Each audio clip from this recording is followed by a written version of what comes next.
Buenos días y gracias por acompañarnos en esta segunda sesión del Seminario Permanente sobre Migración Internacional, el SEPMIG, del ciclo de 2013. Desde la Universidad de La Coruña se transmite hoy una conferencia a cargo de don Antonio Izquierdo Escribano. El SEPMIG es un seminario organizado por el COLEF en colaboración con otras instituciones. Agradecemos su presencia en la sala, así como las personas que se encuentran en las sedes de las otras instituciones colaboradoras en México y que nos siguen por videocámara, en el Colegio de la Frontera Norte, la Universidad Nacional Autónoma de México, el Centro de Investigaciones y Estudios Superiores en la Antropología Social, el Colegio de Michoacán y el Colegio de la Frontera Sur. Saludamos a los que nos siguen por internet a través del portal del COLEF y les recordamos que también nos pueden seguir por Facebook y Twitter. Conforme con el formato que hemos diseñado, el conferencista tendrá 45 minutos para hacer su presentación y posteriormente contaremos con 1 hora para responder las preguntas. Bueno, es para mí un honor, un verdadero honor, presentarles al doctor Antonio Izquierdo Escribano, quien es catedrático de Sociología en la Universidad de Coruña, licenciado y doctor en Sociología y premio extraordinario por la Universidad Complutense de Investigación de Sociología de las Migraciones Internacionales, del que fue director hasta el 2011. Ha sido decano de la Facultad de Sociología de la Universidad de Coruña y director de la Escuela Gallega de Administraciones Públicas hasta el 31 de enero del 2008.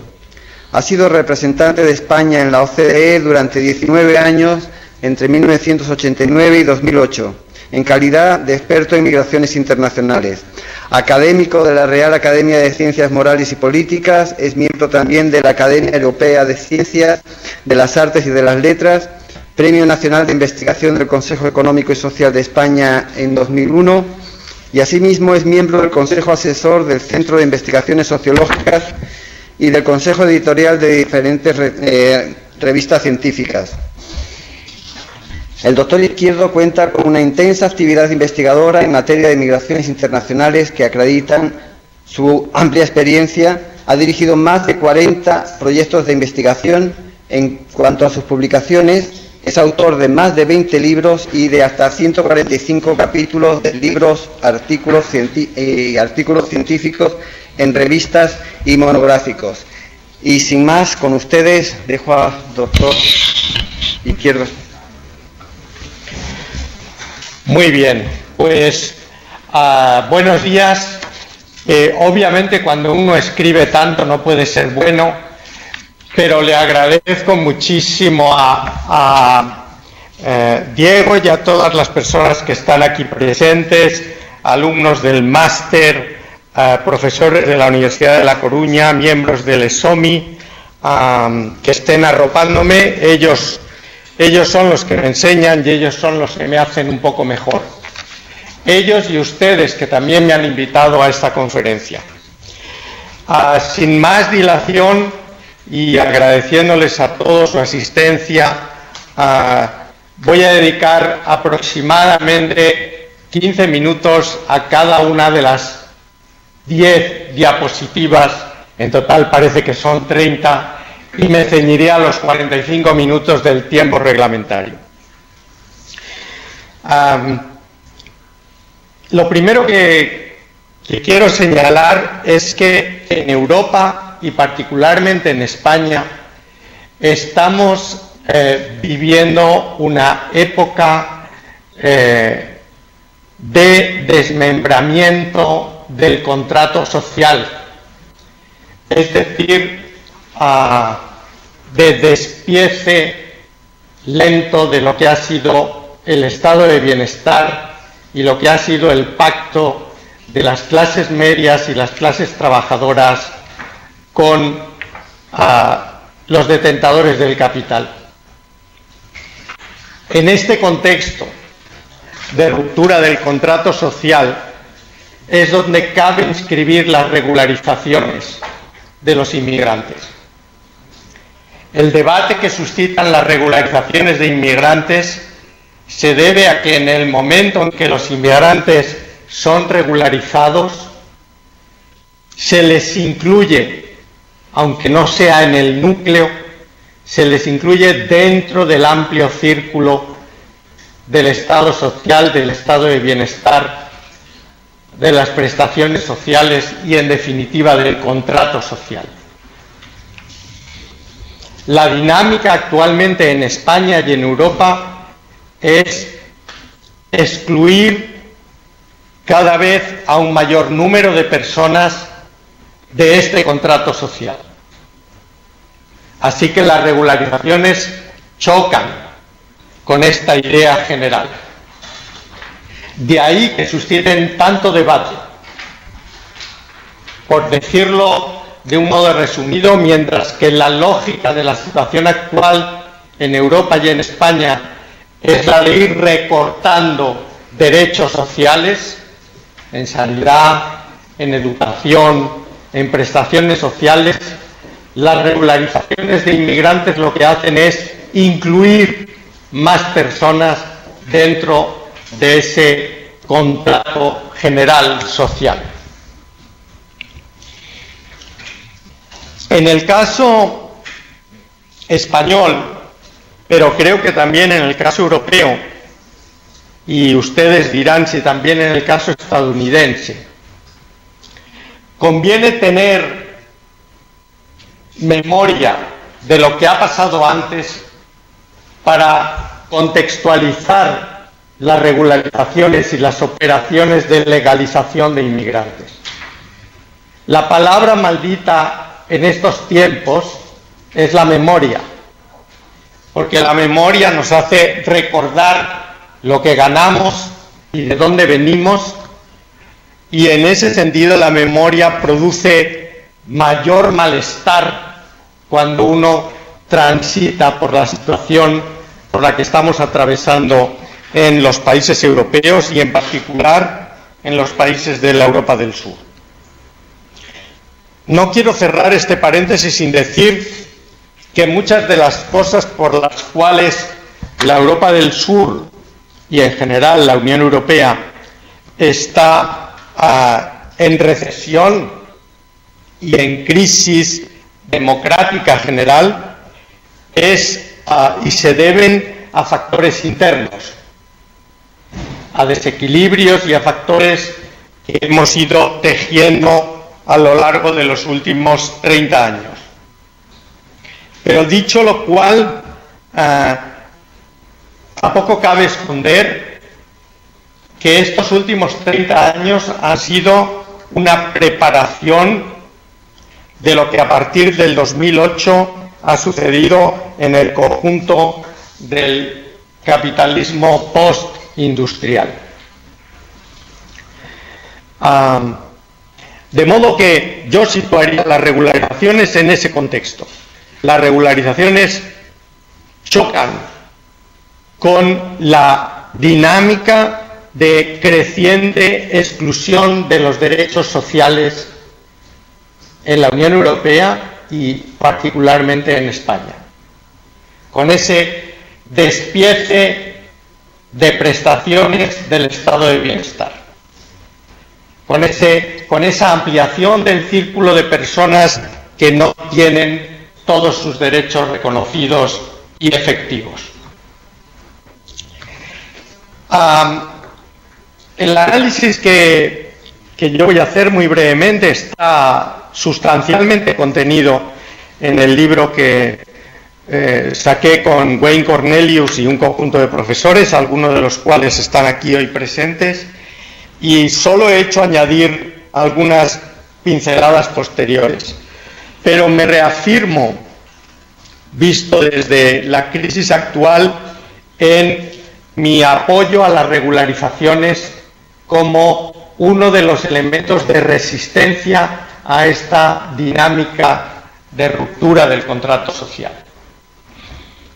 De manera que creo que las regularizaciones hoy constituyen una batalla política entre aquellos que pensamos que la democracia y la libertad deben ir a más y aquellos que piensan que el Estado social de derecho y el Estado de bienestar debe reducirse e ir a menos.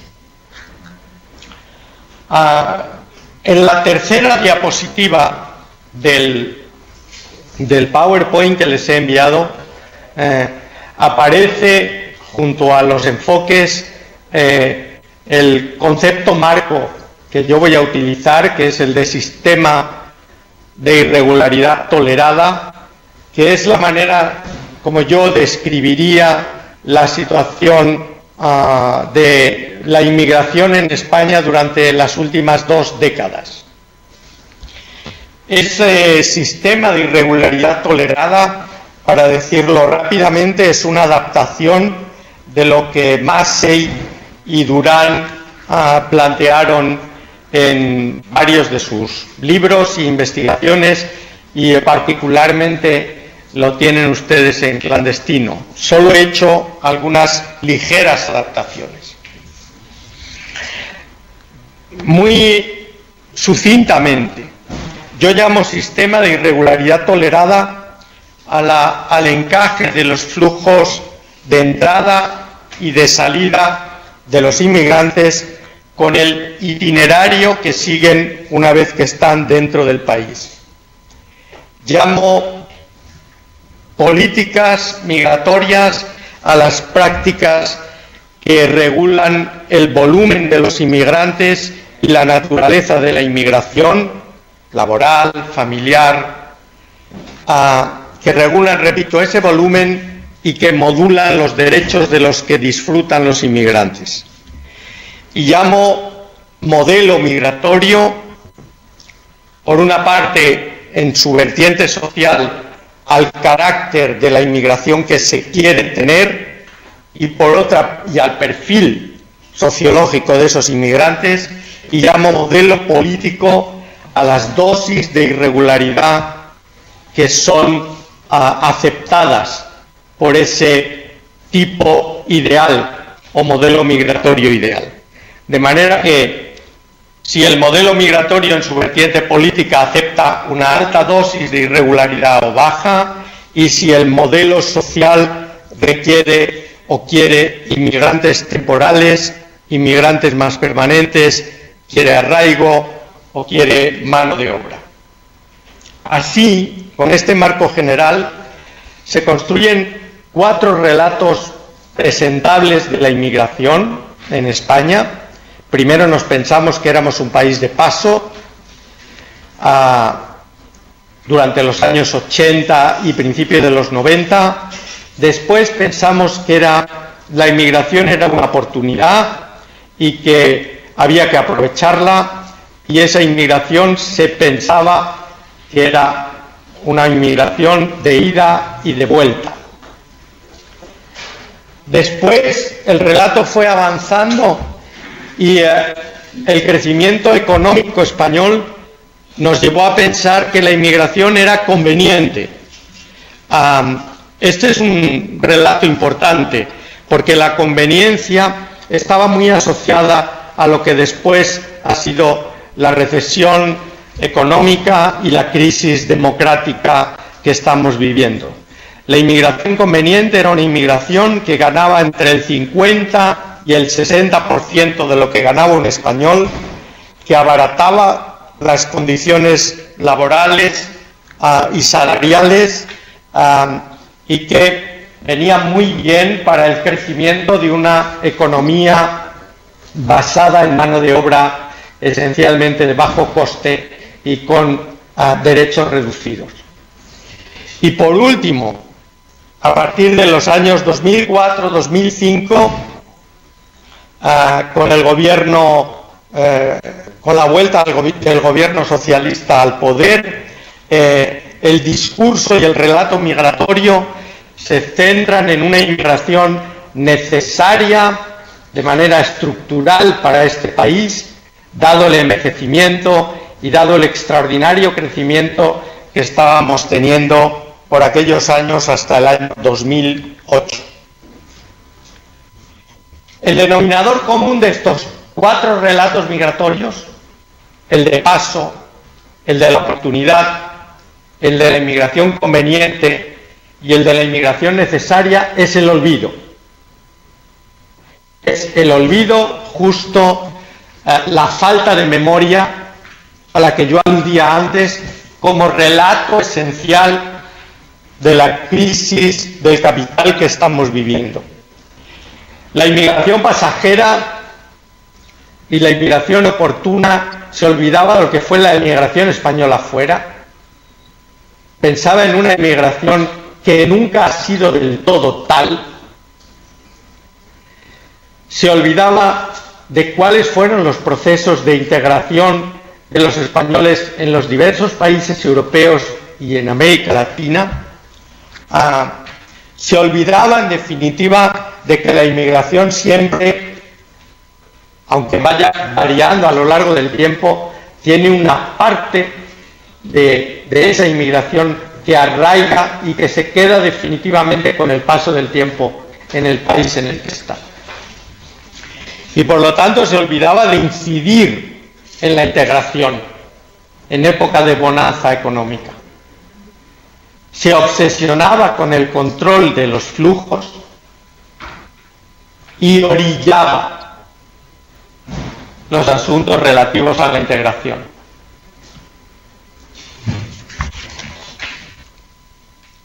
Claro que la política española estaba inserta en el contexto europeo.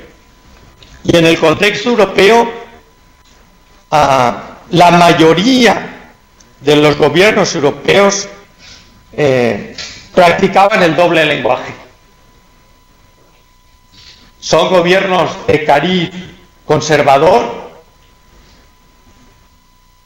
y a la opinión pública le dirigen un discurso en el que tratan de reivindicar el poco espacio que le queda a los gobiernos nacionales en la actual situación de globalización. Desde luego, los gobiernos nacionales europeos no manejan la situación económica. Los gobiernos nacionales manejan la situación identitaria y hacen creer a sus poblaciones que manejan también la situación de seguridad, de control de sus fronteras y de su espacio. Es decir, su papel es básicamente simbólico en una construcción de la identidad muchas veces imaginada, y por otro lado un papel que les refuerza como mantenedores de un orden fronterizo. Claro está que ni Italia, ni España, ni Irlanda, ni Portugal, ni Grecia, ni siquiera Francia manejan completamente los flujos económicos ni su situación económica y financiera. De manera que el papel que le queda al Estado es el papel de repercutir y percutir sobre la identidad y de hacer creer que son necesarios, dado el control de las fronteras, que dé seguridad a sus ciudadanos nativos. De ahí que no exista una política de inmigración en la Unión Europea común, pero sí exista un ambiente común de reforzamiento de los controles fronterizos y de acuerdos de readmisión con terceros países para proceder a la expulsión de los inmigrantes irregulares. Las directivas del retorno, mal llamado retorno, y de los acuerdos de readmisión son directivas que operan en el terreno de la definición del espacio fronterizo. Y luego está el otro discurso, el de la identidad, que en cada país se modula con mayor énfasis contra el Islam o con mayor énfasis a favor de una determinada identidad, entre comillas, cultural, aunque como muy bien dice cualquier sociólogo y filósofo sensato, cultura es todo.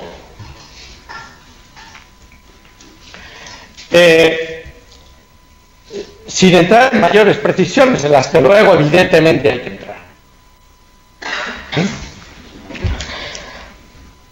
¿Qué es en este doble lenguaje y en este discurso de metáforas, qué es lo que procuran los gobiernos europeos y el español?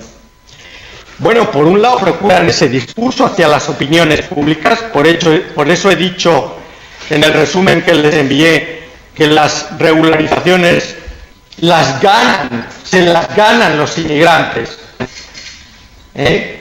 pero se dirigen hacia la opinión pública. Las regularizaciones son de los inmigrantes, pero no se hacen para ellos, sino para un discurso de la identidad y de la seguridad. Y por otro lado, los gobiernos europeos agitaron 4 metáforas para ir tejiendo un discurso que cruza los relatos de la inmigración de paso, de la inmigración oportuna, de la inmigración conveniente y de la inmigración necesaria. Y ese discurso que cruza las 4 es el discurso de todo esto está muy bien, pero si el inmigrante es irregular, cuidado. Ahí hay delincuencia, ahí hay inseguridad, ahí hay gorronismo, ahí hay aprovechamiento de las prestaciones sociales y del estado de bienestar. En definitiva, los inmigrantes irregulares son inmigrantes que compiten para abaratar y destrozar las condiciones laborales, que nos generan inseguridad en las ciudades, que atentan contra nuestra identidad porque son inintegrables y que son inmigrantes susceptibles de salir y de ser expulsados del territorio nacional, no solo de salir del círculo del contrato social. Y mientras que todo esto se dice, todos los gobiernos que se opusieron a la regularización española de 2005 regularizaron después. Regularizó Alemania, regularizó Holanda, regulariza cada año Francia, regularizó Italia. Eso sí, no se hace público y se le cambia el nombre. Y se decide, porque esa es una de las pocas competencias que le quedan a los estados nacionales, quién es regularizable y quién no. Es decir, se decide cuánto se abre el círculo de la inclusión. Bueno, la actual situación de crisis y particularmente en España ha conllevado un aumento, y está en la diapositiva 5, de los trámites de renovación, de los controles administrativos, de la vuelta atrás en lo que había sido un avance de la inclusión de la inmigración rumana en el espacio europeo, exigiéndoles de nuevo a los rumanos permiso de trabajo, de la quiebra de la libre circulación, como ocurrió entre Francia e Italia a propósito de la entrada de inmigrantes de Túnez y del norte de África. Es decir, en esta dinámica se van produciendo avances y retrocesos y choques y forcejeos entre los distintos gobiernos, siempre dentro de esa lógica de ir cada vez desmontando más derechos y prestaciones sociales. Bien, y aquí es el punto central de mi argumento en esta charla, y aquí entran las regularizaciones como elementos contrarios a esta lógica, elementos que van propiciando el asentamiento de los inmigrantes y su en los distintos países y que a su vez abren un debate que es asimétrico y que ha estado absolutamente en off en las discusiones que hemos tenido sobre las conveniencias o no de las operaciones de regularización.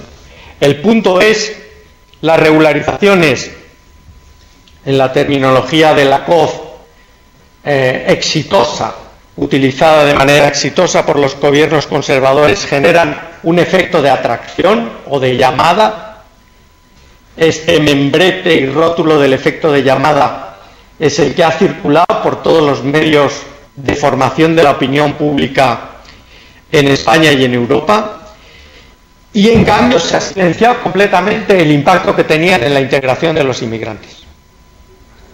No hemos discutido si el efecto que tenían de atracción era un efecto soportable, mayor o menor que el efecto que tenían de inclusión de los inmigrantes regularizados dentro del país. Nunca se ha hablado del efecto de integración, siempre se ha hablado del efecto llamada de atracción de inmigrantes. Bueno, pues los datos que tienen en el PowerPoint repasan en primer lugar el llamada y luego el efecto de inclusión que han tenido. Y por último se enfocan en unas breves conclusiones sobre el panorama que se ha abierto en España. Lo primero que cuando hablamos de los flujos es que no ha habido de manera clara un efecto de atracción y de incremento de la llegada de inmigrantes después de cada una de las regularizaciones que hemos tenido en España. En las regularizaciones de 2000 y 2001, que fueron presididas por un gobierno desde el Partido Popular, a la cabeza del cual estaba el presidente José María Aznar, no se vio un claro incremento de los flujos. Antonio, podemos en los años inmediatamente posteriores. Antonio, perdón que te interrumpa, pero estamos teniendo problemas con el audio. Si alguna de las otras sedes tiene su micrófono abierto, por favor, ciérrenlo. Para que de esa manera podamos tener un audio más claro.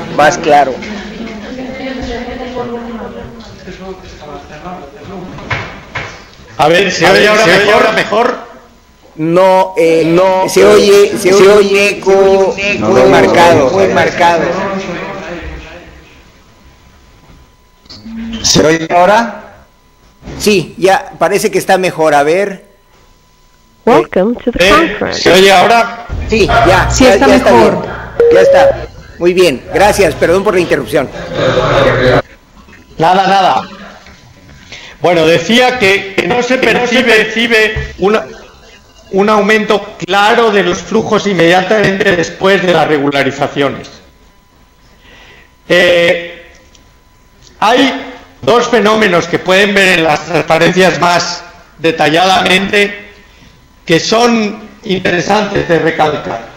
El primero es que, si bien tras la normalización de 2005 con el gobierno socialista aumentaron los flujos de entrada, también es verdad que aumentaron los flujos de salida. De manera que el saldo migratorio permaneció básicamente igual a los años anteriores. La hipótesis que de aquí surge pudiera ser la de que cuando las políticas de control son muy restrictivas, hay menos circulación cuando las regularizaciones y las políticas son más consensuadas y bilaterales, hay más flujos de entrada, puede ser, pero también más flujos de salida. De todos modos, en las transparencias tienen las evoluciones que han tenido los flujos globales y también los flujos por los principales países de nacionalidad. Solo quisiera subrayar un hecho. Entre 2000 y 2004, el gobierno del Partido Popular apostó claramente por la inmigración latinoamericana y frenó también claramente la inmigración africana, en particular la marroquí.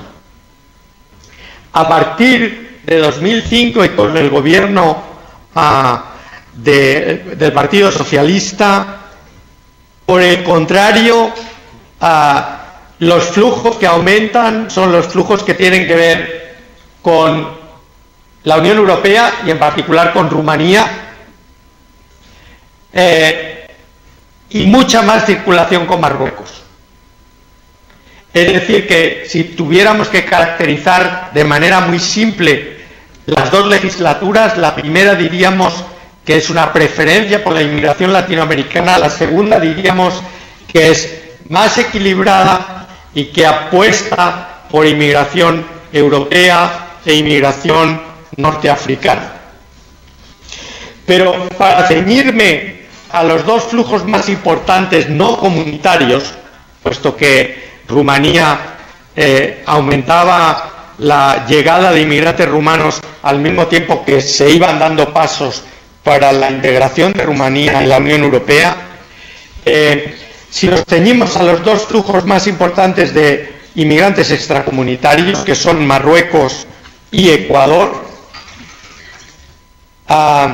se ve claramente como hasta el 2004 el saldo migratorio era un saldo migratorio claramente favorable a los ecuatorianos, y a partir de 2004 el saldo migratorio es un saldo migratorio claramente favorable a los inmigrantes marroquíes. Ahí hay varias explicaciones, podemos entrar luego en el debate en ellas. Una es obviamente que los inmigrantes ecuatorianos han conseguido antes la permanencia, han adquirido en cierta medida la nacionalidad española al cabo de 2 años de residencia, y son también los que en mayor medida han iniciado viajes de retorno o de reemigración hacia América Latina. Bueno, la conclusión del primer apartado de los flujos es que no se puede concluir que toda regularización, sea cuales sean los requisitos, tiene un impacto evidente en el incremento de los flujos migratorios. Lo tiene más en el caso de unos países que de otros,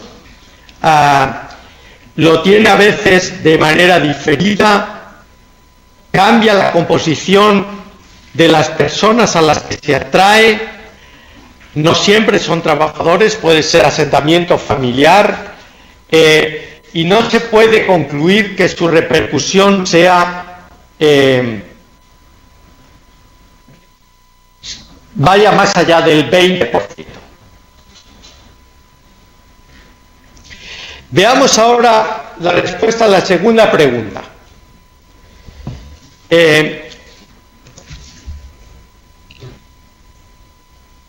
Tienen una diapositiva, la diapositiva 11, en la cual se describe de manera, yo creo que muy elocuente, comparando la regularización del 2000 y del 2006, cómo a los ecuatorianos apenas le ha influido la regularización en su decisión de venir a España, y cómo a los marroquíes le ha influido en mayor medida la regularización, pero no de manera mayoritaria tampoco. Y un dato interesante: la repetición de regularizaciones y ese ha sido el caso de España, les quita poder disuasorio y también les quita poder de atracción.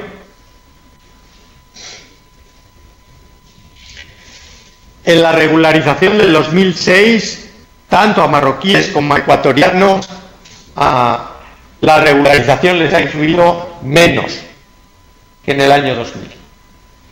Son 2 años de intenso crecimiento económico, tanto el 2000 como el 2006. En el 2000 gobernaba el Partido Popular, en el 2006 gobernaba el Partido Socialista.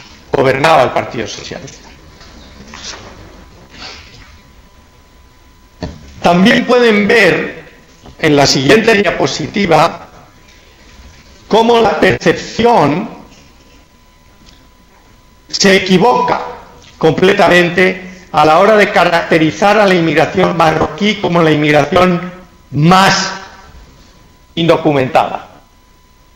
Precisamente, nuestros vecinos marroquíes, en comparación con la inmigración ecuatoriana, es la que ha tenido siempre, en mayor medida, documentación y entrada legal. Dicho de manera muy simple, las pateras traían poca gente. En España estaban entrando más de 600.000 inmigrantes durante el año de la crisis de las pateras y nunca el flujo que venía de África a través de pateras llegó a superar entre el 5 y el 7% de las entradas del año. Pero en la opinión pública, la inmigración irregular y la llegada de pateras se vivía como una verdadera invasión. Y eso facilitó el discurso de criminalización de la inmigración irregular y de los flujos de inmigración irregular.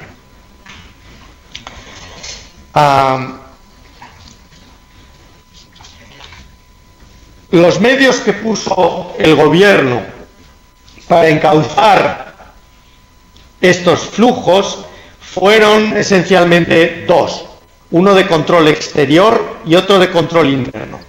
El de control exterior fueron los contingentes, es decir, los cupos anuales de inmigrantes supuestamente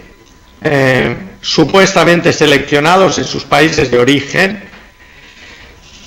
y el control interno pivotó en torno a la inspección laboral. Pues bien, la canalización de los flujos a través de los contingentes funcionó para la inmigración temporal, pero no funcionó para la inmigración permanente. Es decir, funcionó para la agricultura, pero no funcionó para los servicios, para la industria, para la construcción, etc. Funcionó a partir del año 2000, pero ya se había encargado la política de anular la eficacia de los contingentes entre el año 1991 y el año 2000. ¿Por qué procedimiento? Por el procedimiento de que los contingentes entre el 91 y el 2000 fueron en realidad regularizaciones encubiertas de personas que ya estaban en España.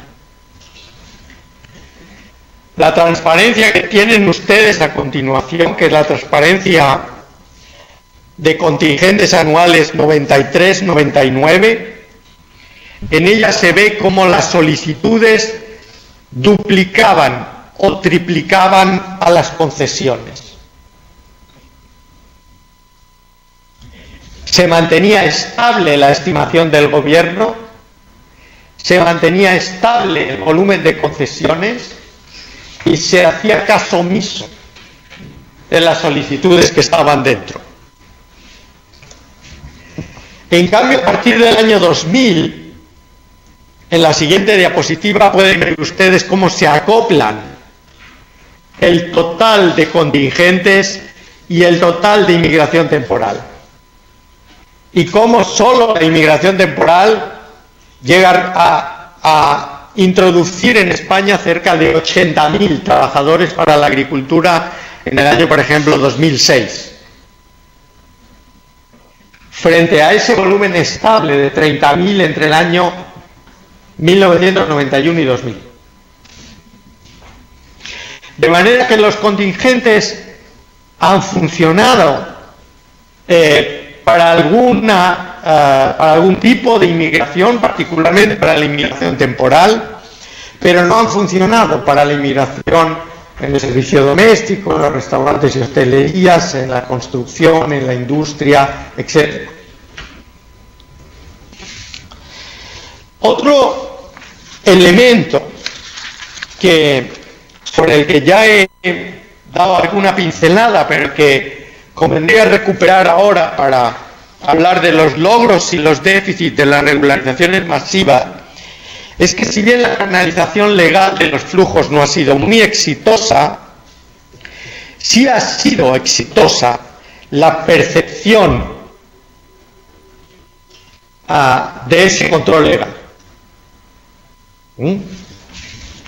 La percepción en la opinión pública. Pero ha sido exitosa desde el punto de vista de generar una imagen criminalizada de la inmigración que venía de África y una imagen bondadosa de la inmigración que venía de América Latina.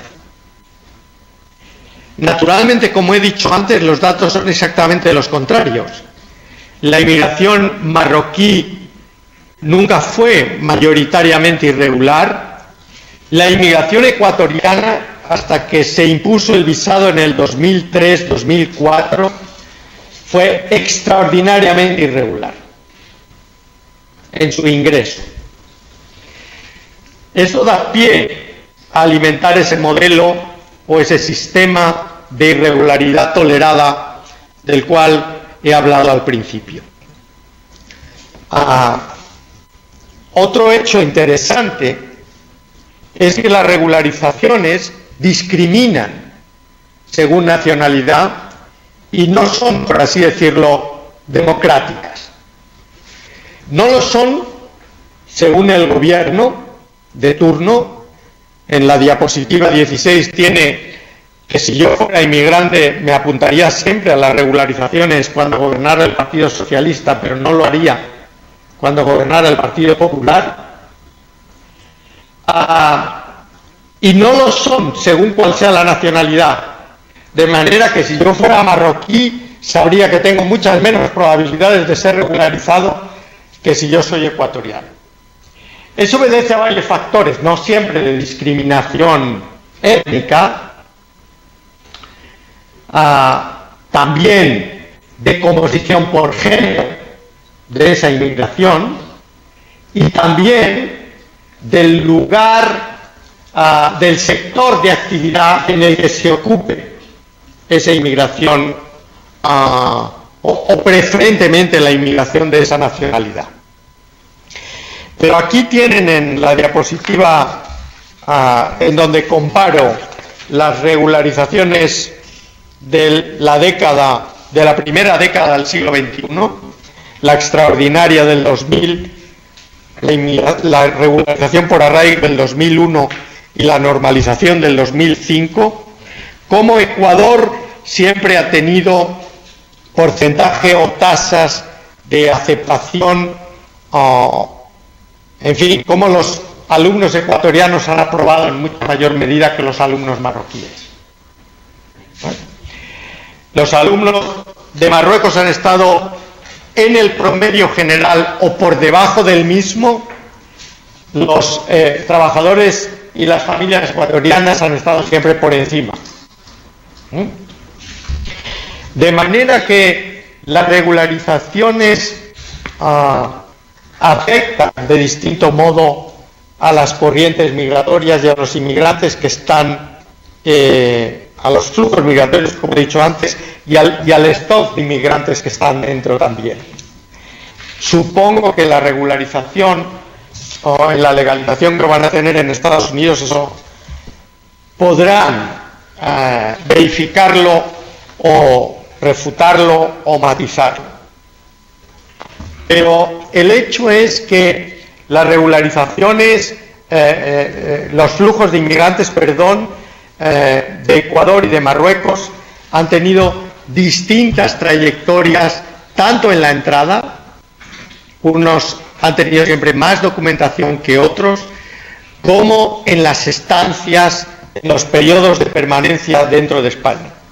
Por ejemplo, pueden ver en la siguiente transparencia que 2/3 de los inmigrantes ecuatorianos han estado en situaciones de legalidad intermitente, a veces regular, a veces irregular, que apenas 1/4 parte de ellos, de los ecuatorianos, siempre ha estado en situación legal, frente a casi el 60% de los marroquíes que siempre ha estado en una situación legal, y aproximadamente un 28% de los inmigrantes marroquíes que ha estado intermitentemente legal, intermitentemente irregular. De modo que tanto en las entradas como en la permanencia hay diferencias por nacionalidad. Quizá el punto que más puede chocar al gobierno español y al ataque que los gobiernos europeos hicieron a las regularizaciones es el de verificar qué pasa con los inmigrantes regularizados 2 o 3 años después. Ese me parece que es el punto central, que equilibraría el debate sobre si las regularizaciones atraen muchos inmigrantes o si las regularizaciones sirven para integrar de manera duradera a muchos inmigrantes. Las regularizaciones en España solo conceden permiso anual. Ese es el primer punto de debate y de discusión. Yo aconsejaría a todo aquel gobierno que haga regularizaciones, y particularmente a las personas que dentro de la sociedad civil tienen voz en los debates que organizan los gobiernos antes de fijar cuáles son los requisitos de las regularizaciones, aconsejaría que promovieran una ampliación de la duración del primer permiso a los regularizados. En España y en Europa generalmente el permiso solo dura 1 año. Al cabo de ese año hay que volver a renovarlo, al cabo de los 2 años hay que volver a renovarlo y así sucesivamente.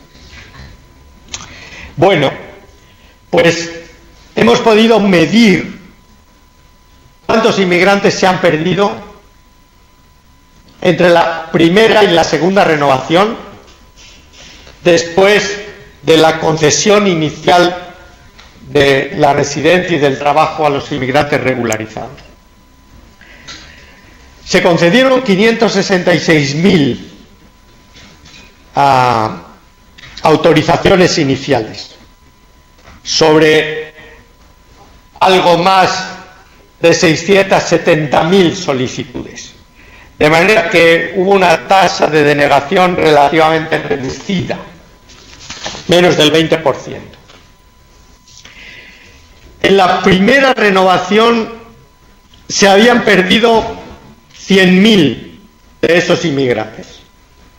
Es decir, entre los 566.000 y los 460.000 que consiguieron la primera renovación, en época de crecimiento económico, la economía española,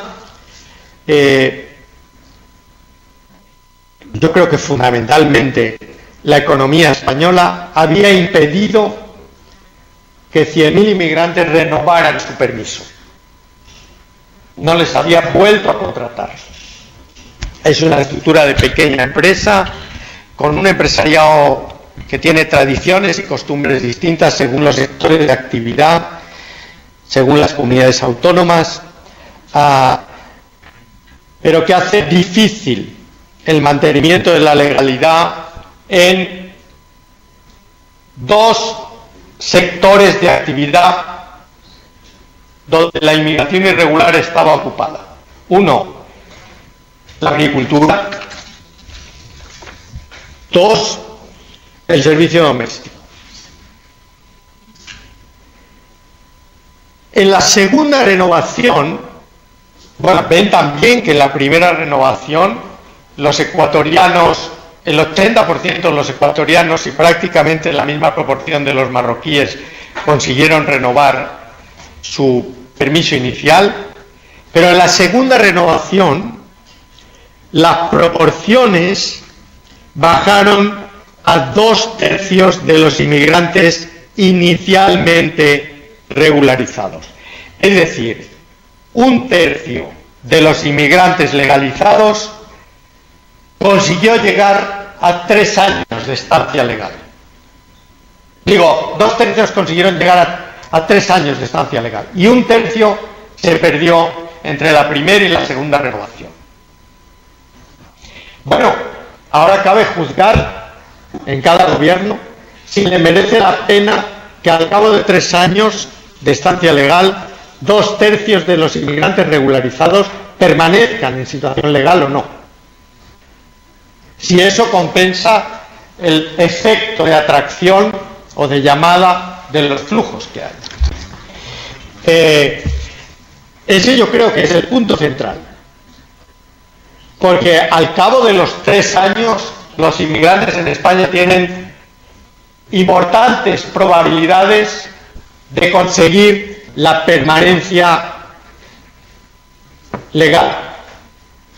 Solo les queda, después de la segunda renovación, optar al permiso permanente, y si obtienen el permiso permanente ya no se ven sometidos ni a la coyuntura económica, ni a la preferencia nacional, ni a ninguna otra barrera.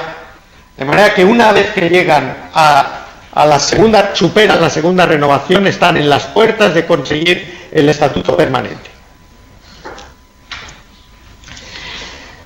Para terminar, la comparación de las regularizaciones por género, por sexo, nos dice 2 cosas. Primera,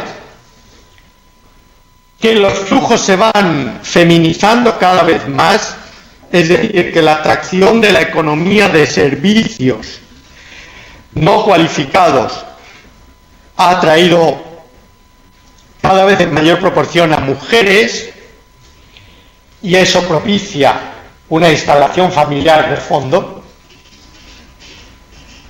Las regularizaciones cada vez son más femeninas y las regularizadas cada vez constituyen y reagrupan en mayor medida las familias. De manera que el resultado final es que las regularizaciones han ido convirtiendo el modelo de irregularidad tolerada en un modelo en el que cada vez más gente se encontraba estable legalmente. Han servido para ir rompiendo las barreras que iba poniendo la economía a la legalidad y al mantenimiento del estatuto legal de los inmigrantes. Han ido, en definitiva, contra la lógica que decía al principio de exclusión social. Han ido estabilizando la inmigración. Y la segunda cosa que hay que decir es que en la economía de servicios española, hasta el año 2010, las mujeres han mantenido en mayor medida el empleo que los hombres, que se vieron afectados por la quiebra de la construcción y de la burbuja inmobiliaria y la crisis que arrojó al desempleo a gran parte de los trabajadores extranjeros que laboraban en la construcción principalmente.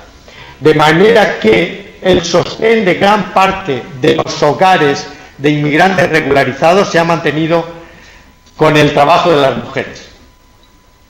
Y eso ha hecho también que los retornos hayan sido escasos.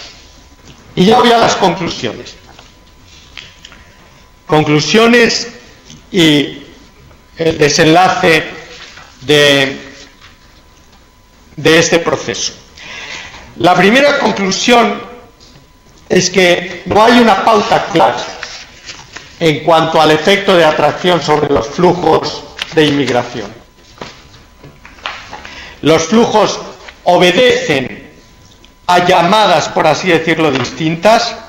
Ha habido flujos que han obedecido a la llamada familiar, Ha habido flujos que han obedecido a la llamada laboral, como por ejemplo el boliviano, y ha habido flujos que han ofrecido a la llamada política, como por ejemplo el de la integración de Rumanía en la Comunidad Europea.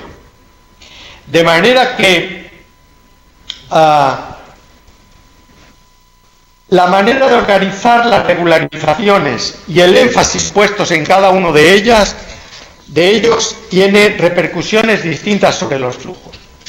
El efecto de atracción es significativo, eso no se puede negar, pero es minoritario. Y en algunos flujos, como en el caso de los latinoamericanos y particularmente de los ecuatorianos, muy endeble o prácticamente nulo. Tercera conclusión. La entrada clandestina es menor que la entrada irregular, con visado de turista, y esta a su vez es inferior a la entrada legal, básicamente como familiar, como contingente o cupo anual o como entrada ordinaria.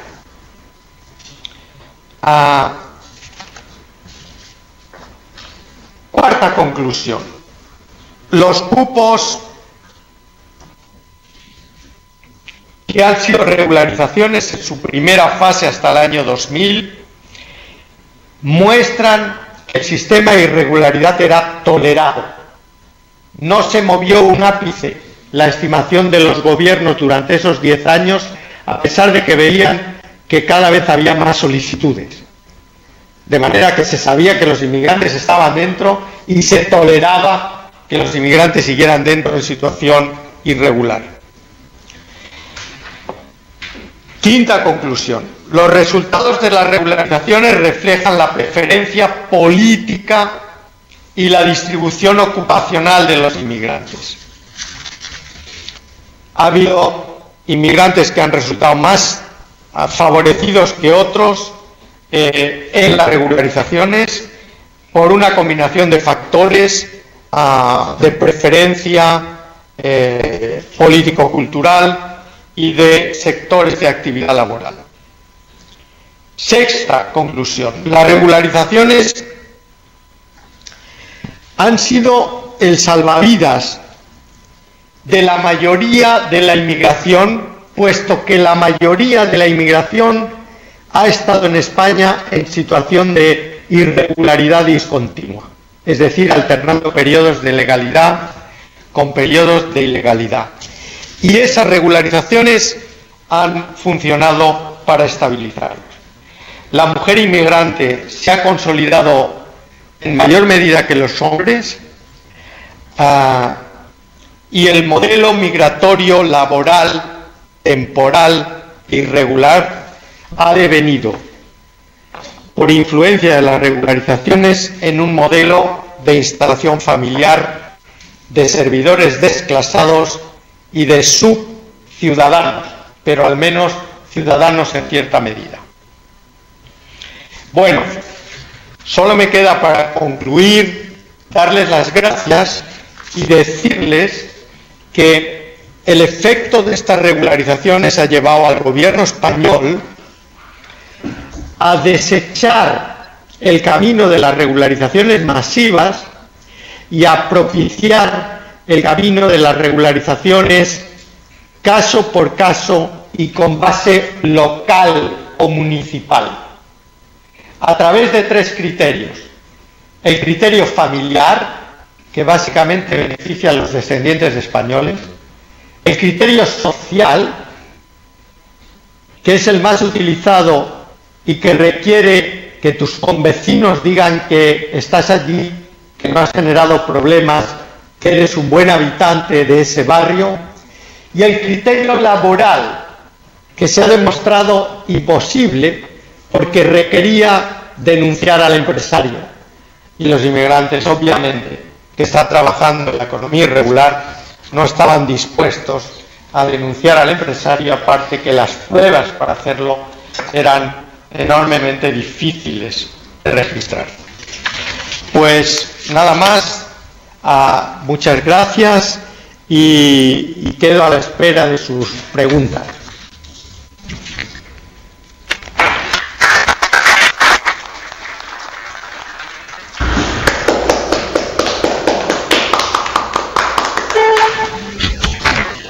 Bueno, damos paso al resto de las sedes para que realicen sus preguntas. Hola. ¿Nos reciben? ¿En el Colegio de la Frontera Norte?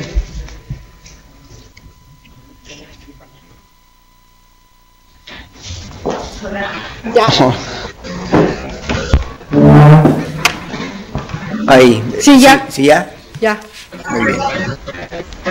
Bueno, muy bien.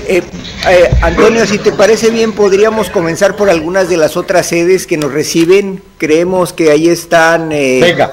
¿Sí? Está el CIESAS. Ok, entonces, ¿por qué no interviene el CIESAS, Pati Zamudio, si nos escuchas?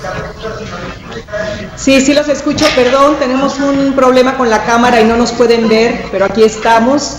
Yo tengo una pregunta para Antonio. Primero agradecerte la presentación, me parece interesantísima, con temas que trascienden muchísimo la regularización. Estamos hablando de la pertenencia a una nación, cómo definimos el pertenecer, qué significa de diferentes formas, ¿no? El ejercicio pleno a quienes forman parte de nuestra historia, de nuestra cultura, etcétera.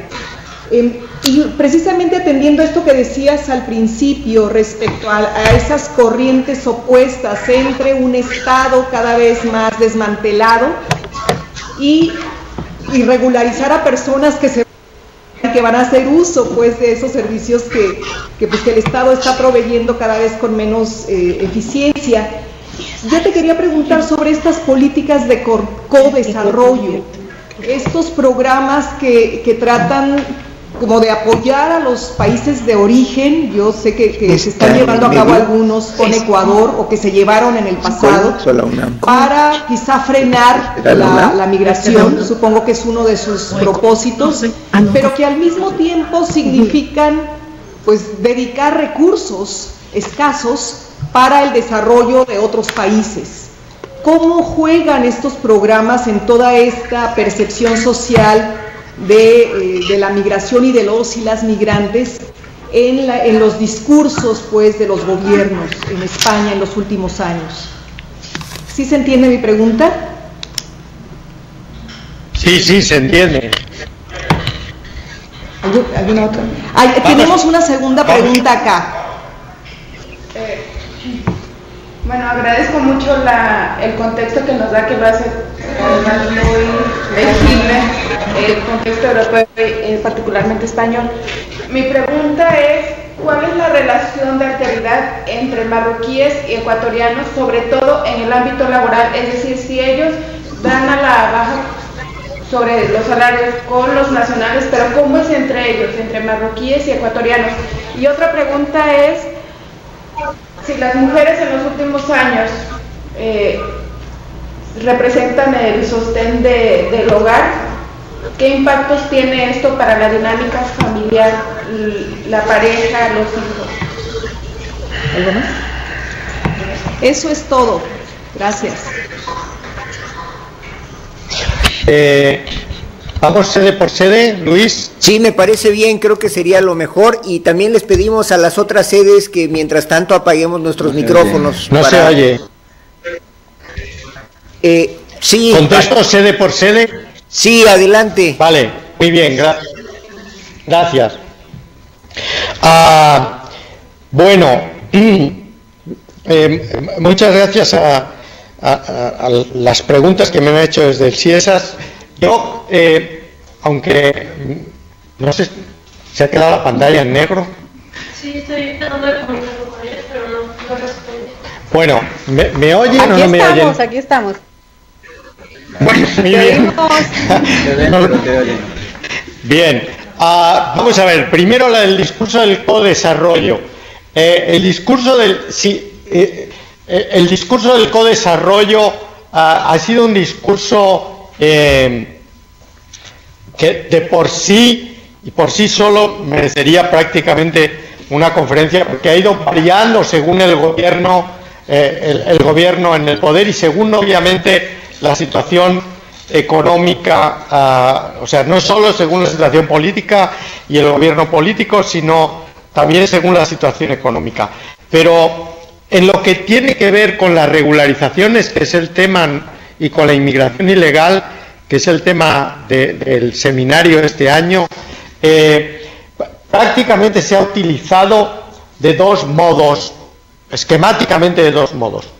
O bien para decirle a los países emisores, tienen ustedes que colaborar en la readmisión de irregulares, en la repatriación, y si no va a haber reducción de nuestros fondos de cooperación y de ayuda al desarrollo en la etapa, en los primeros 4 años del 2000 al 2004, o bien para diferenciar a partir del gobierno Zapatero, del gobierno de 2004 en adelante, para diferenciar dos planos, el de la cooperación al desarrollo y el de la cooperación bilateral para la regulación de los flujos migratorios. Pero no ha sido un discurso en la opinión pública muy... no se ha hecho mucho énfasis, en mi opinión, en el codesarrollo de cara a la opinión pública. Primero, porque no teníamos mucho dinero que dar. Y segundo, básicamente, porque la cooperación al desarrollo era llevada por el Ministerio de Asuntos Exteriores y las regularizaciones y la inmigración irregular o ilegal era básicamente una competencia del Ministerio del Interior. Como ustedes saben, hay una ley de bronce de las burocracias que indica que las burocracias no se comunican todos los pasos que dan. Eso reza en casi todos los gobiernos del mundo mundial y desde luego también en el español.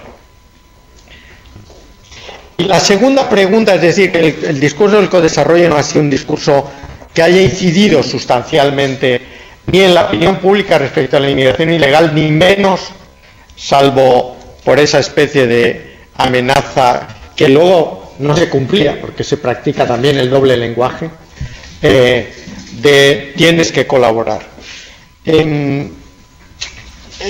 Las otras dos preguntas tienen que ver con el empoderamiento de la mujer y la dinámica familiar y con la concurrencia entre marroquíes y ecuatorianos.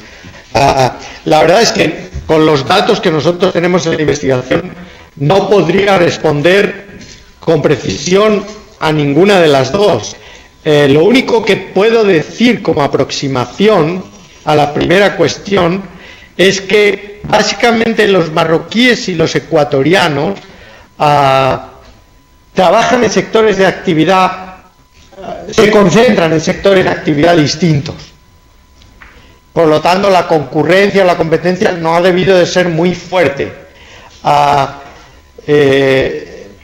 Pero no podría responder a la pregunta de si uno y otro han competido. Realmente en el servicio doméstico básicamente se ocupaban mujeres latinoamericanas y en los sectores de servicios básicamente también se exigía el español y por lo tanto los inmigrantes latinoamericanos tenían una entrada más fácil, accesible. Los inmigrantes marroquíes estaban más concentrados en la agricultura y en todo caso si estaban en los servicios no estaban de cara al público, estaban escondidos en tareas que no eran de cara al público. Pero no puedo responder exactamente a la pregunta de si ha habido competencia o concurrencia entre ellos. Intuyo que no ha sido una concurrencia grande porque su distribución de actividades por sectores de actividades distintas. Y a la pregunta sobre el empoderamiento, honradamente no lo sé. También intuyo que poco en el caso de los marroquíes o que menos en el caso de los marroquíes, pero no sabría decirlo. Una vez me aventuré a decir en esos editoriales que escribían los periódicos que algún repunte de la violencia de género entre los inmigrantes latinoamericanos podía deberse a este hecho del mayor empoderamiento y del trabajo de la mujer, y me cayó una cascada de críticas, de manera que no me atrevería a volver a mantenerlo otra vez, sin datos precisos. En un periódico se pueden decir cosas que uno quiere decir porque tiene que organizar discursos no esencialmente científicos, sino de carácter político. Y obviamente mi discurso y mi epistemología, por decirlo en términos pedantes, está más cerca de la solidaridad y de los perdedores que de los ganadores y del egoísmo. Gracias, Antonio. Sí, pero Es que eso no se ve. tenemos también a otra sede que creo que es el Colegio de Michoacán. Gustavo, ¿tienen preguntas ustedes? Sí, tenemos un par de pequeñas intervenciones. Primero, muchas gracias al profesor Izquierdo por su presentación, su muy interesante presentación. Yo tenía nada más una pregunta que seguramente va a ser muy fácil de responder para usted, y tiene que ver con el origen de las regularizaciones, es decir, de dónde vienen estos, supongo que son periodos, igual que sucede en muchas otras partes, donde se prioriza la regularización de migrantes irregulares. Me pregunto si es una demanda de los propios migrantes y de sus familias, o como en el caso de México sucede frecuentemente, que son demandas de las organizaciones y de las organizaciones de la sociedad civil que trabajan con migrantes indocumentados, o es una demanda de la opinión pública, digamos, o proviene del propio Estado, ¿no? Porque eso le imprime ciertas características a los procesos de regularización y los requisitos que se piden en ellos, ¿no? Si pudiera un poco decirnos algo sobre esto. Y Valdivieso, tú tienes un comentario. Sí, pero eso sería una. Sí, en esta parte de los factores que ya no permiten la segunda renovación, se tiene conocimiento, la información que tenemos nos da para saber si estas personas salen del territorio o hacen uso de otras prácticas al margen de los lineamientos legales, es decir, hacen uso de documentos, falsifican documentos, o se quedan a territorio o salen. ¿Es posible saber esta información? Muy bien, muchas gracias. Empiezo por la segunda pregunta porque es más fácil de responder, más breve de responder. Los inmigrantes que no han podido conseguir la segunda renovación, incluso aquellos que no han podido conseguir la primera, no han sido objeto de seguimiento. Por lo tanto, no sabemos qué es lo que ha pasado con ellos. Solo sabemos la cantidad de personas que han renovado y que no han renovado, por los datos oficiales. A mí me costaría pensar que entre el 2006 y 2007, la regularización fue en el 2005, muchos inmigrantes se fueran porque la economía española estaba creciendo por encima del 3% y fueron los años en que más inmigrantes entraron. De manera que yo creo que la no renovación, puede ser que algunos se fueran, pero el ambiente económico general era de crecimiento económico y por lo tanto no es muy razonable pensar que esos inmigrantes se fueran. En ese momento España era el país que tenía flujos de inmigración más potentes, a excepción de los Estados Unidos, en todos los países de la OCDE. Estamos hablando de que en el año 2007, según la encuesta de variaciones residenciales, entraron más de 900.000 inmigrantes en España. y en los años anteriores eran de 600 y 700.000. De manera que no es muy razonable pensar que entre el 2005 y 2006 se fueran, ni que entre el 2006 y el 2007, incluso hasta el 2008, se fueran. Aquí la crisis económica se empezó a sentir con un año de retraso respecto al estallido de Lehman Brothers. De manera que no, yo creo que no es, pero no te sé responder con precisión. Creo que no es razonable pensar que se fueran, pero no sé lo que pasó con ellos. No sé si se fueron, no los han seguido. Es una tarea interesante para la investigación el seguir a los inmigrantes regularizados, pero a pesar de que se lo propusimos al gobierno socialista, no estaba por la labor de seguir a los inmigrantes regularizados. De manera que no lo podemos saber. Y respecto a la primera pregunta sobre el origen, bueno, el origen de las regularizaciones, por lo que yo sé, cambia a lo largo del tiempo. La primera regularización en España tuvo lugar en el año 85-86 y fue prácticamente una regularización dictada por la entrada de España en la Unión Europea. Pero era otro el ambiente de la Unión Europea en el año 85-86 y otros los gobiernos que había en aquella época. Las regularizaciones posteriores, cada una ha sido más consensuada o menos consensuada con el resto de las fuerzas políticas y con el resto de la sociedad civil. En España tenemos un filósofo que no se conoce fuera, pero que en mi opinión es el mejor filósofo español desde hace los últimos 20 años, que escribe las viñetas de humor en El País. Se llama firma como El Roto. El Roto, en una de sus viñetas para la crisis, saca ya sé que esto no es una cita muy académica, pero bueno, saca a un empresario diciendo, bueno, ya es hora de regularizar inmigrantes después de unos años de explotación, claro está. ¿No? Entonces, ¿quién decide cuántos años de explotación son necesarios? Obviamente depende también internamente del color político del gobierno, pero ha dependido en España a partir del año 2000, en mi opinión, mucho de la presión social en varios de los frentes que has dicho.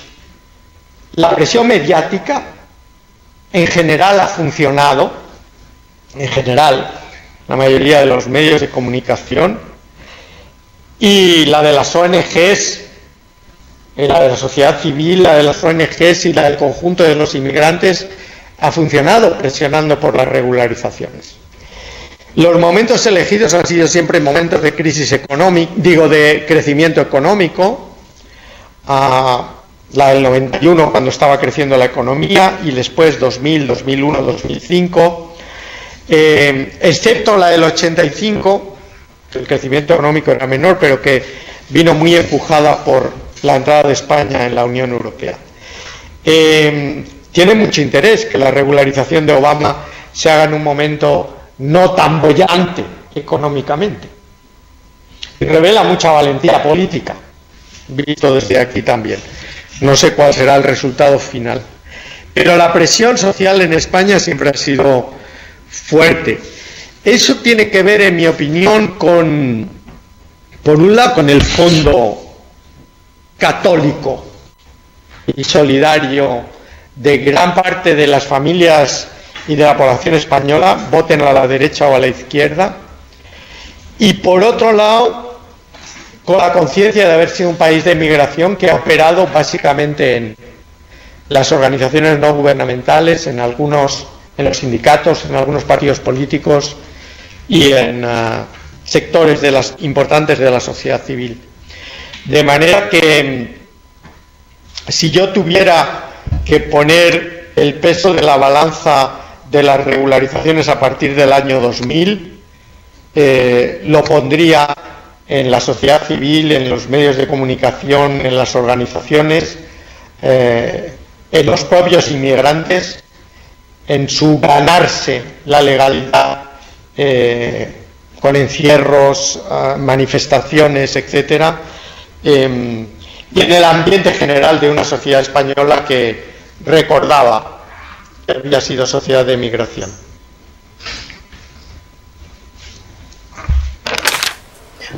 Gracias, Antonio. Está el Instituto de Investigaciones Sociales de la UNAM. ¿Nos escuchan?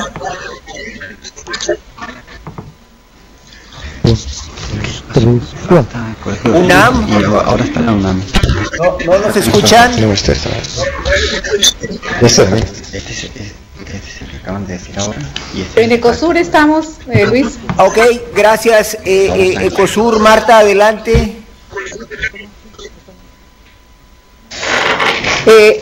Gracias Luis, gracias profesor Izquierdo por su presentación, que para el caso nuestro, que estamos en la frontera sur de México, en particular en el estado de Chiapas, donde tenemos este problema de la regularización de una gran cantidad de inmigrantes irregulares, pues es bastante ilustradora. Yo le quería hacer una pregunta en particular y tiene que ver con el tema de cuáles son los requisitos para la regularización.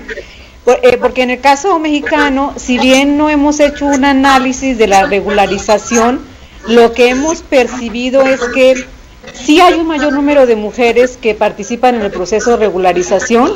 En el caso específico de los programas que se han impulsado en los municipios del estado de Chiapas fronterizos con Guatemala, hemos evidenciado ese mayor número de personas, de mujeres que se acercan para ser regularizados en su situación migratoria. Tal vez eso tiene que ver un poco con el tipo de trabajos que realizan, son conjeturas, tal vez tiene que ver también un poco con la paciencia, y lo pongo entre comillas, que tienen las mujeres para hacer el sinnúmero de trámites que implica o ha implicado la regularización migratoria, a pesar de que hubo programas específicos al respecto. Con la nueva ley de migración, podríamos decir que en el caso mexicano sí estamos pasando, por lo menos en la década que acabamos de pasar, de una regularización masiva a través de los programas de regularización que se impulsaron, digamos, en el periodo 2001 hasta el año pasado, mayo del año pasado, a una situación de una regularización individualizada a través de la nueva ley de migración. Y lo que ha llevado este cambio es que las personas no pueden cumplir con el pago de los requisitos para la renovación de su documento migratorio, y por eso la pregunta de cuáles son los requisitos de regularización. Quizás pudiera haber algo relacionado con el tema de los costos, porque ese es uno de los principales impedimentos, además de que se les exigen un mayor número de documentos. Por ejemplo, en los programas de regularización no se les pide el pasaporte, pero ahora sí se les pide con la ley de migración. Entonces, la pregunta en específico es con relación a eso. Además, hay otro asunto, es que, por ejemplo, si un migrante que está aquí extranjero no hace la renovación en el periodo que le corresponde, tiene una multa y por tanto hay una sanción correspondiente, y en el caso de los que llevan algún tiempo sus renovaciones, esa multa les implica que pierden el tiempo de su tiempo acumulado en México y tienen que volver a empezar con las renovaciones. No sé si eso también pudiera ser un elemento que pudiera estar operando allí. Entonces muchos prefieren, con toda esta cantidad de problemas, seguir en una situación irregular. Eso es para el caso de la situación en específico del estado de Chiapas. No sé si se presentan los otros estados de la frontera sur mexicana para hablar, digamos, de donde creemos que hay un mayor número de indocumentados a través de las estadísticas con las que contamos hasta ahora. Gracias. Ya, bueno, pues muchas gracias, Ecosur. Muy interesantes todas las preguntas. Los requisitos en cada regularización son distintos. Las 5 o 6 grandes regularizaciones que ha habido en España y las que ha habido en Italia o en otros países europeos, los requisitos son distintos. Los requisitos generalmente dependen de la relación de fuerzas que se tiene en ese momento. Obviamente, si imponen tasas altas, pues es una medida disuasoria y es una manera de decir te quedas fuera, ¿no?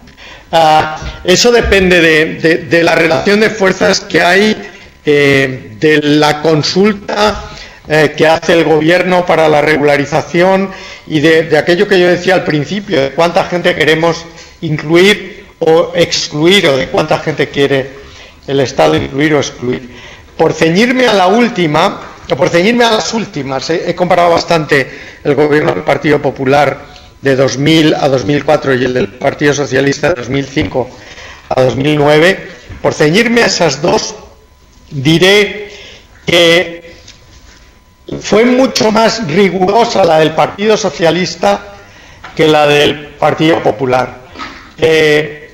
Implicó a los empresarios, cosa que no había hecho antes el gobierno del Partido Popular.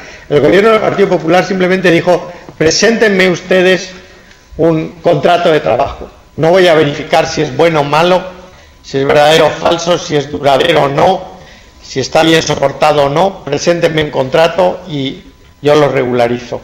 El gobierno del Partido Socialista dijo: no, paguen tasas los empresarios, paguen tasas a determinado tipo de inmigrantes y implíquese el empresario en el contrato de trabajo, de la cara. Claro que muchas veces era el inmigrante el que pagaba, aunque el dinero lo llevara el empresario. Hay evidencia anecdótica de que algunos empresarios llevaban el dinero que les había dado fuera el inmigrante, pero otros muchos empresarios pagaron ellos. Y sobre todo se dieron la cara y se vieron delante de las colas y de las ventanillas en la regularización. El gobierno socialista fue más riguroso en ese sentido y quizá por eso también, no sé cuál fue la permanencia en la legalidad de las regularizaciones que llevó a cabo el Partido Popular, no sé cuánto tiempo duraron los inmigrantes en la legalidad, pero el éxito de la regularización del 2005 ha consistido en que estaba implicada la sociedad civil y estaban implicados los que daban trabajo a los inmigrantes, es decir, los empleadores. Pero han sido requisitos distintos. Por otro lado, si existe una estimación del número de inmigrantes irregulares, si los científicos sociales son capaces de hacer esas estimaciones, ese siempre es un elemento de presión, porque si se quedan muy por debajo de las estimaciones los inmigrantes que acuden, es como si uno hace un examen de repesca y no va nadie. ¿Para qué haces un examen de repesca? ¿No? Entonces los requisitos en las regularizaciones españolas se han ido suavizando cuando se veía que la operación podía ser un fracaso político. De manera que si en el 2005 se empezó con unos criterios, cuando se llevaba un tiempo de regularización, viendo la gente que acudía, los criterios se fueron suavizando o ampliando. Por ejemplo, se aceptó el empadronamiento por omisión. Antes tenían que llevar un certificado de empadronamiento y después se aceptó. En fin, se fueron suavizando los requisitos para que entrara más gente. De manera que eso depende del gobierno, del color político del gobierno, de la presión social, de las estimaciones que tengamos, en definitiva, de la relación de fuerzas. No olvidemos nunca, y por eso he hecho hincapié al principio, una regularización es una operación política. Como tal operación política se dirige a la opinión pública y al resto de las fuerzas sociales y de la sociedad civil. Las regularizaciones generalmente no están en la legislación, son instrumentos que los gobiernos se dan a sí mismos para actuar. De modo que, como toda operación política, depende de la relación de fuerzas que en ese momento haya. Pero nunca han sido iguales los requisitos en las regularizaciones españolas. Siempre ha habido ciertas variaciones. Bueno, ha habido algunos comunes, que el inmigrante no esté incurso en causas penales, que no tenga pero bueno, esas son las mínimas. Pero digamos, los requisitos que dan pie a que la gente acuda o no son distintos en cada regularización. En unos han sido más flexibles, en otros más estrictos, y ha dependido siempre de las fuerzas, de la consulta que había y de la presión social que había. Y de que la oposición quisiera tachar la operación de regularización como un fracaso. Si entraban pocos inmigrantes, se decía, bueno, ¿y entonces para qué? No había tantos. O si entraba la mayoría de los inmigrantes, se decía, bueno, esta regularización desde el punto de vista del gobierno ha sido un éxito, desde el punto de vista de la oposición siempre es un instrumento, siempre es una causa de debate político, ¿no? Pero no han sido nunca los mismos, así que no te puedo responder. Me parece que la verdad, lo de las tasas es un elemento de discusión muy importante. O sea, si tienen que pagar dinero y una cantidad desorbitada, es que no quieren que haya regularización, es que los quieren mantener en la irregularidad, ¿no? De manera que eso es producto de la pelea política, del debate político. No hay razones objetivas. Si tú quieres tener a alguien dentro de la democracia y dentro de la legalidad, tienes que ver además si los costos son mayores de mantenerlos en la irregularidad o no. Los costos públicos. Para el empresario le va a ser rentable. Para el conjunto de la sociedad puede que no sea tan rentable tener muchos inmigrantes en situación indocumentada. Depende, no me atrevería a dar una receta. Las empresas de seguridad ganarán, en fin. A ver si la UNAM... Los actores son distintos. ¿Está abierto? Sí, ya. Bueno, gracias, Antonio. ¿Nos escuchan en el Instituto de Investigaciones Sociales de la UNAM o en el Colegio de México? En el Colegio de México, no. ¿En la UNAM nos escuchan? Bueno, pues parece que no nos escuchan. Parece que no nos escuchan en la UNAM, entonces, bueno, me parece que la única sede que queda seríamos nosotros. Antonio, bueno, pues para empezar, muchas gracias por la conferencia, realmente ha sido muy puntual.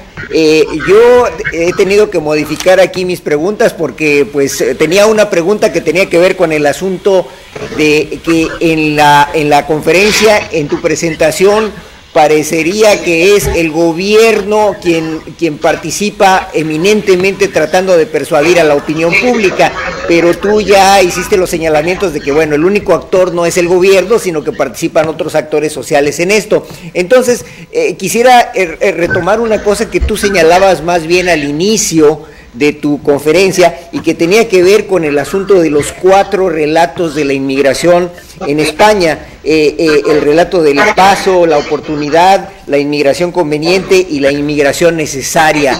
Yo esto lo retomo porque tengo entendido que pues tú tienes este interés particular y lo subrayaste en ese momento, el interés por el tema de la memoria. Yo te preguntaría si en este asunto de las regularizaciones, ¿cuál ha sido, digamos, el uso político de los actores participantes en torno a la memoria, en torno al recuperar o no recuperar el asunto de lo que tú señalabas como pues el papel de los emigrantes españoles en otros lugares? Y si esto ha sido un argumento y ha sido utilizado políticamente. Y también tengo otra pregunta que tiene que ver con el asunto de si entre la regularización del 91 y la del 2005, digamos que si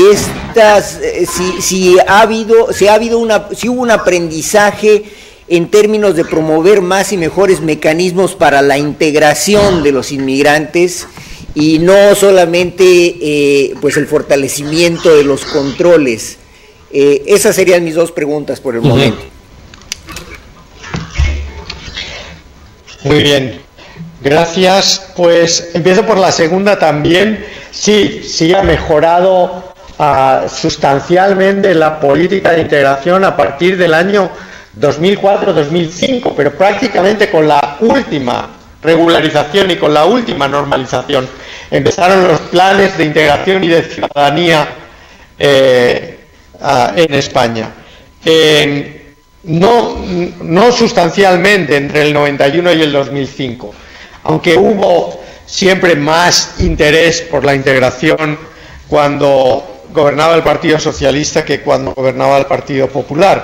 Pero la integración es básicamente, aparte de los programas nacionales, es básicamente un asunto municipal, un asunto local. La integración tiene que ver con la integración en el trabajo y en el barrio, y eso son competencias en la España autonómica de las comunidades autónomas y de los ayuntamientos.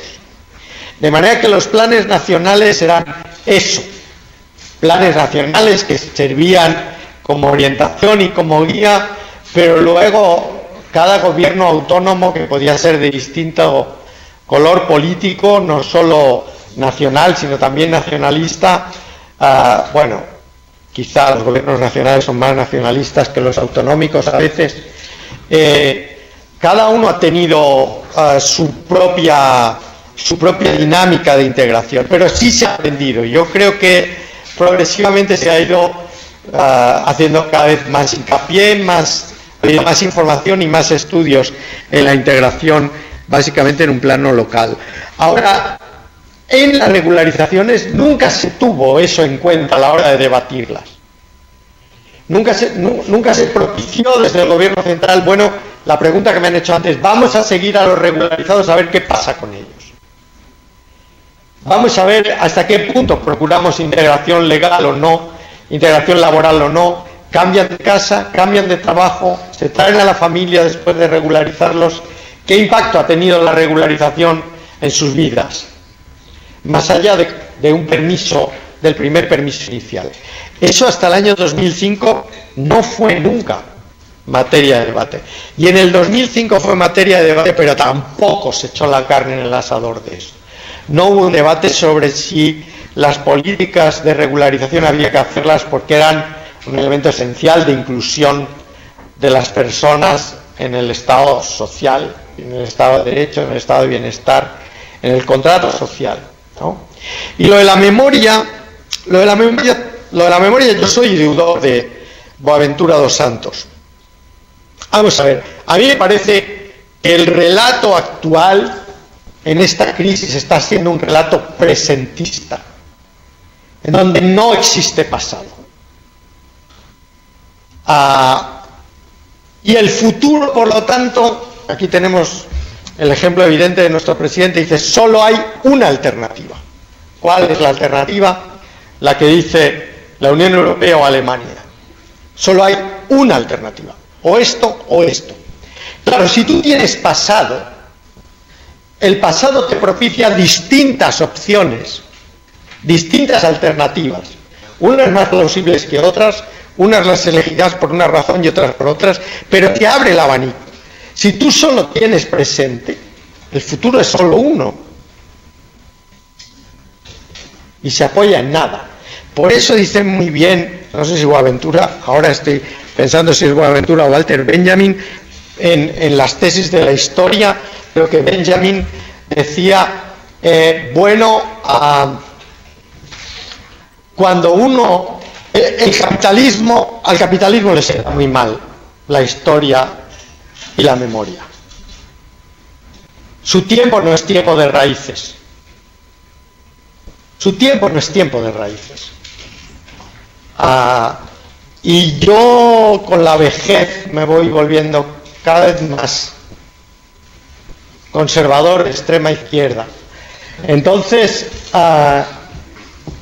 prefiero dedicarme, a lo mejor la edad da que te dediques mucho más a la historia, pero prefiero mirar atrás y ver lo que hemos conseguido, ver lo que estamos perdiendo, ver lo que fuimos, ver lo que tuvimos que hacer. Si no nos entiende que, por ejemplo, ahora mismo, Luis, que se vayan 40.000 españoles genera un alboroto mediático como no te puedes imaginar.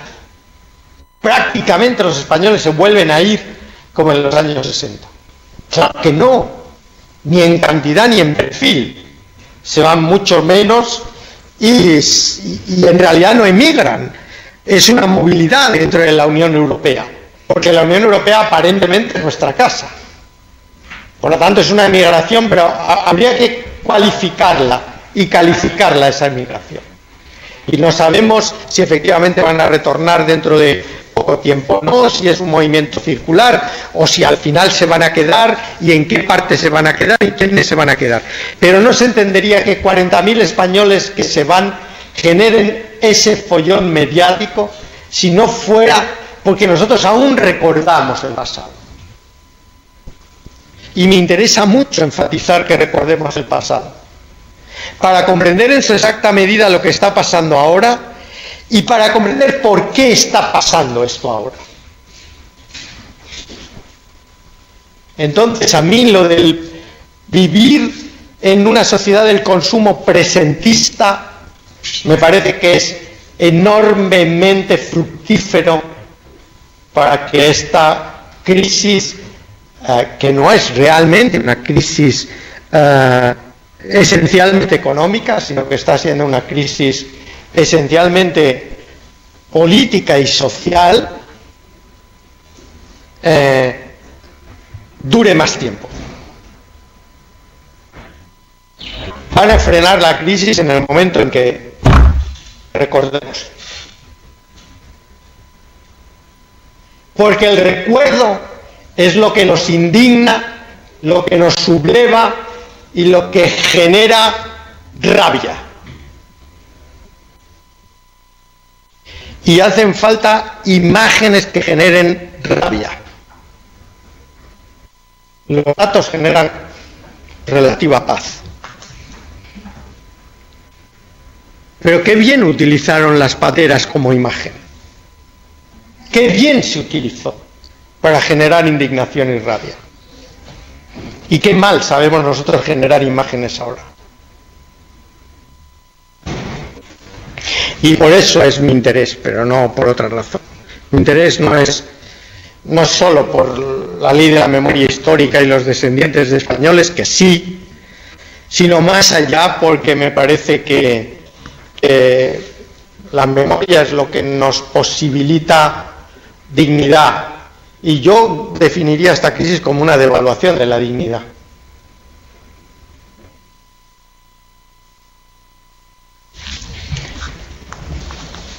Gracias, Antonio. ¿Alguna otra sede que no estemos viendo está conectada? No. Bueno, pues entonces pasamos con usted. Pasamos con ustedes entonces, Antonio. Muy bien. Venga, Diego. Bueno, yo estaba preguntándole aquí a los asistentes si tenían alguna pregunta, alguna inquietud. Sí. Tiene de una profundidad y de una sí, es bueno. Estáis haciendo un máster y Coleb, Luis, ¿tienen el micrófono abierto los del Coleb? A ver, el micrófono del Coleb. Y los preparándolo. Bueno, es igual, aquí me oís, o sea que... Si no tienen preguntas, porque te lo hicieron estos días. Oye, Luis. No soy... Sí, ya abrimos el micrófono, lo teníamos cerrado, sí. Adelante. Ahora se oye. Sí, adelante. Bueno, aquí hay... Adelante con las preguntas.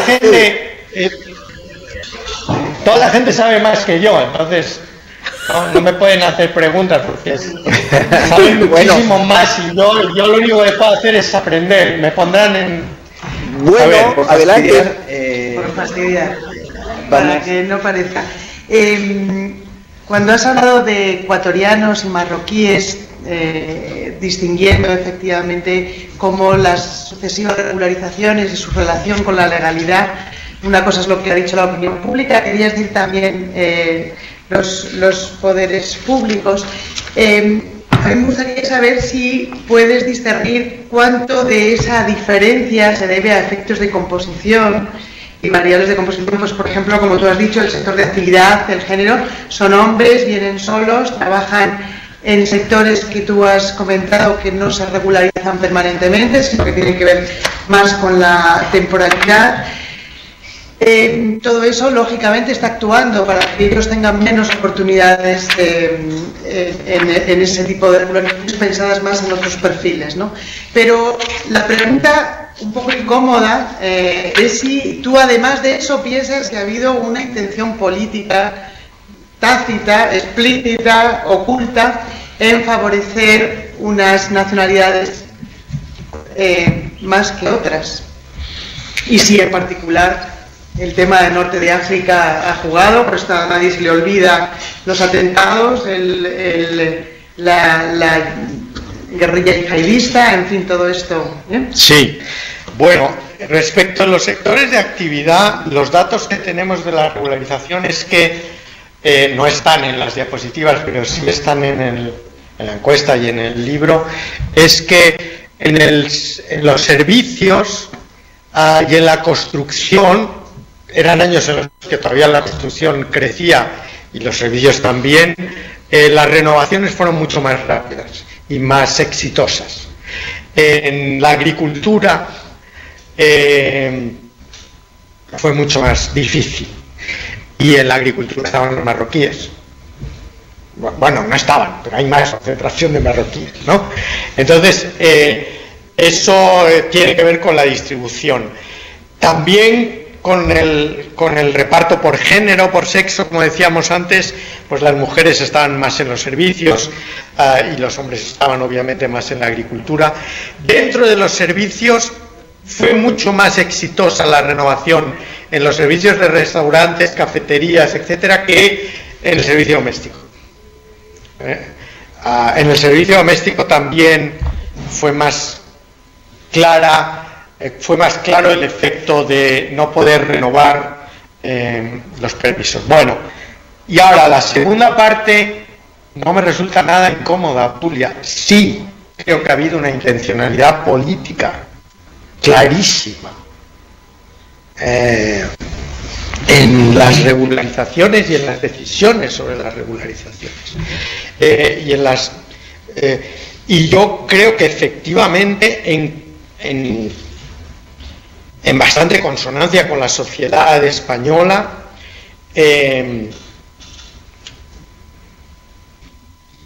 y en distinta medida al gobierno socialista, al gobierno del Partido Popular, los dos han tenido muy en cuenta cuál era las percepciones y las opiniones de la gente respecto de las distintas comunidades de inmigrantes.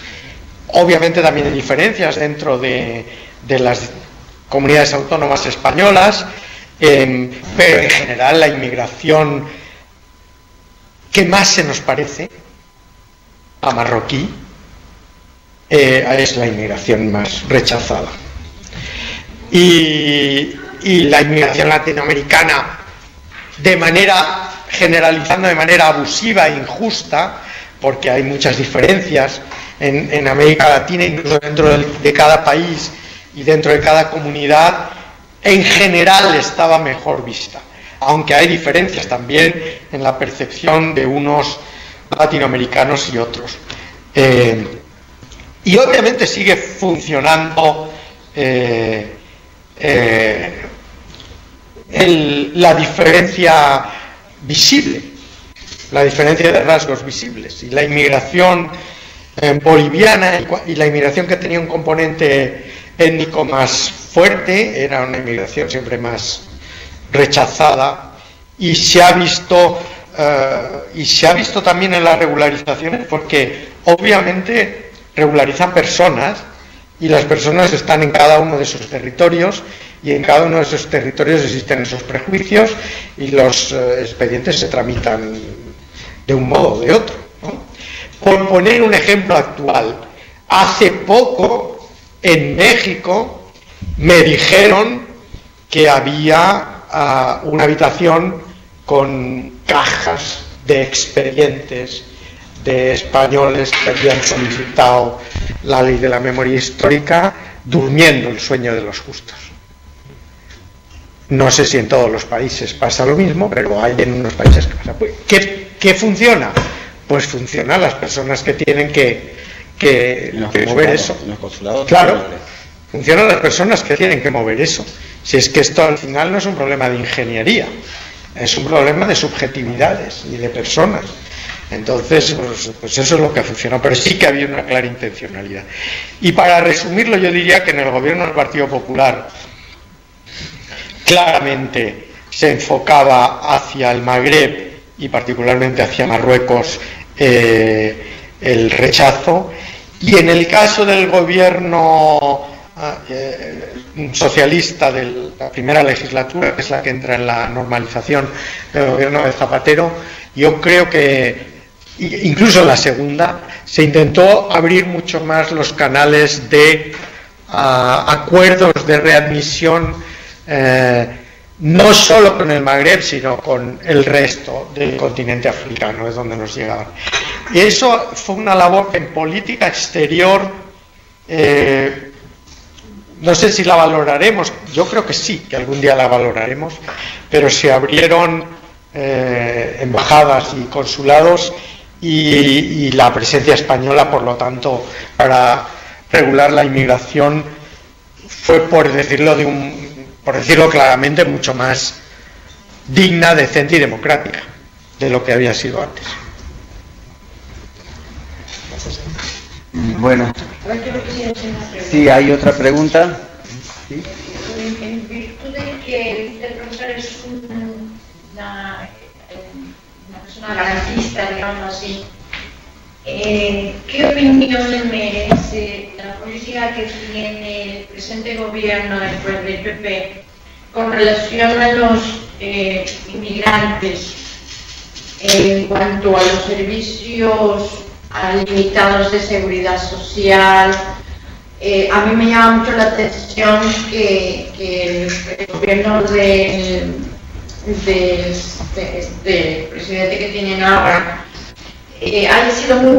haya remarcado la diferencia. O sea, los inmigrantes que son ilegales van a carecer de ciertos derechos de salud, y otros pues también de alguna forma los tendrán un poco limitados. A mí eso me llama mucho la atención.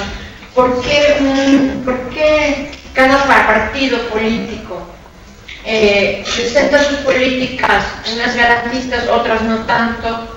Y a ver qué opinión le merece a usted estas dualidades. Bueno, pues la misma opinión que me parece que le merece a usted. Hay una progresiva exclusión de inmigrantes, y no solo de inmigrantes, de españoles, del estado de bienestar, y esa es la lógica que he tratado de dibujar al principio. Eso me parece que es una dinámica clara, no solo en España, pero en España muy claramente. O sea que me imagino que la misma opinión. No diría no estoy de acuerdo, me subleva que se esté haciendo esto, ¿no? Y creo que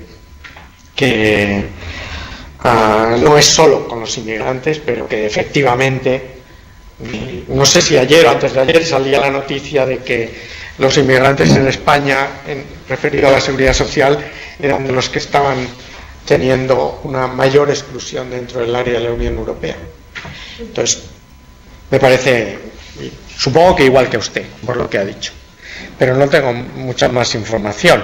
No está haciendo una política, está haciendo una política de inmigración muy acorde con su electorado, que es una política de inmigración que va en pequeñas dosis y que no se ve, ¿no? Por la vía de los hechos. Bueno, Luis, se nos va a hacer de noche. Bueno, adelante, pues nosotros aquí estamos, es la mañana aquí con nosotros, así que ustedes dispongan del tiempo. ¿Quieren seguir con más preguntas o hasta ahí? Pues yo los tengo aquí todos los días, o sea que ya me pueden hacer preguntas. Bueno, en ese caso, bueno, pues nuevamente, Antonio, agradecerles a ti y a todas las compañeras y compañeros allá de la Universidad de La Coruña por haber hecho posible esta magnífica presentación. Agradecer también a las sedes que se enlazaron vía virtual para poder hacer posible esta conexión. Nuevamente gracias a todos y anunciarles que pues tenemos nuestra siguiente sesión dentro de un mes, el jueves 9 de mayo. La sesión va a estar a cargo de las colegas del CIESAS Golfo aquí en México. Entonces pues sin más, agradecemos a todas y a todos y pues hasta la próxima. Hasta la próxima, gracias.